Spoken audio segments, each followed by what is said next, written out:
So let's talk intermittent fasting. As you know, and people on my channel know, it's something that I do regularly. I don't always do it every day, and I've got a reason for that. But what I want to talk to you about, Elena, is intermittent fasting for everyone? Yeah, I think that this is a very great subject to discuss because as with anything, we shouldn't be dogmatic when we're talking about diets or particular lifestyle changes. And I think the same applies to intermittent fasting. And the reason for this is because not everybody is the same, obviously. And also there might be hormonal changes from person to person. And, you know, when you're accommodating for gender as well. So for example, for women, the hormones are fluctuating quite a lot during the month, and so does the tolerance for sugar, for example, and the sugar metabolism, carbs metabolism, and so on during the month. So this is why we sometimes, you know, get cravings for sugars when, you know, when it's those days of the month and so on.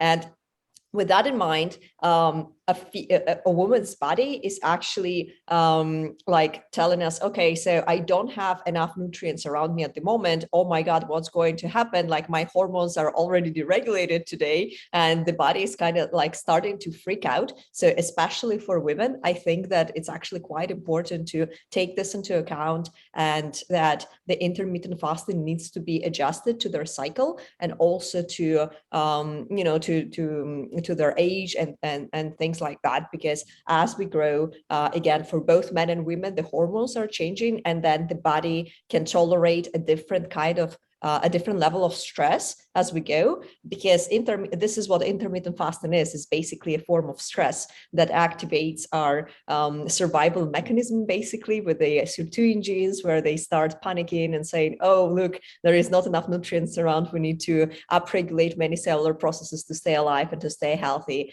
and things like that.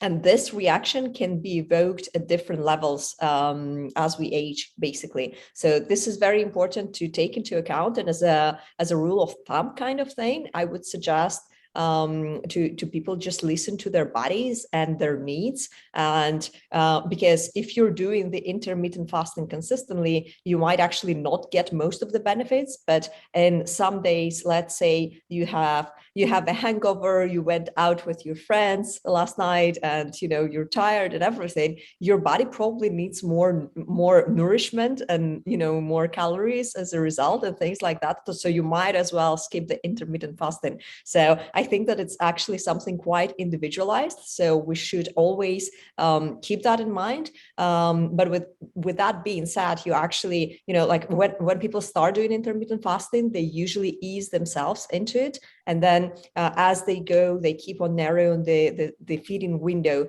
during the day. So you're doing that, but then you're also accounting for individual fluctuations during some days of the month, depending on your schedule, on your biorhythms, and your routine and so on. And then, you know, you basically get the optimal result this way, instead of being very dogmatic about, look, I need to do the intermittent fasting every day, because maybe you want to do, let's say, 1 meal a day today, and then you want to do a 4 or 5 hour feeding window during the day tomorrow, and then the next day you actually don't feel like it and you feel like crap, and for one reason or another you just need more nutrients during the day. So this is all fine by me, I think, because we definitely need to be accounting for things like that in our life. Definitely. What a brilliant response, because a lot of what I've experienced is through my own experimentation. And I think that's kind of a good way personally for how you should live your life anyway. It makes it much more interesting and fun. It does mean, though, that you have these kind of cycles as you try and figure stuff out. And for me, I figured out quite early on that if I did intermittent fasting 16/8 very religiously every day, then I'd start to really lose weight. Especially because some days I'd have a very physical day, other days I'd be doing more of this. And on those really physical days, the only thing my body and mind was telling me, if I listened to it, was, Dave, eat more, eat more, eat more. You haven't got enough. So I'm sure there are better ways for me to look at this analytically, but from my own perspective, I've figured out now there are certain times when I feel like I will fast and want to fast longer. Like on a Monday, it might be 24 hours, but then the next day I could just really, sort of indulge. And I know for women, am I right in thinking women store more fat? Their body is designed to store more fat. So you have to take that into account, I suppose. And also from glucose levels, insulin levels.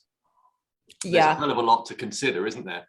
Yeah. And that's why, as you say, it's not right to just do it in this prescribed fashion. This is what they tell us. I must do it like this.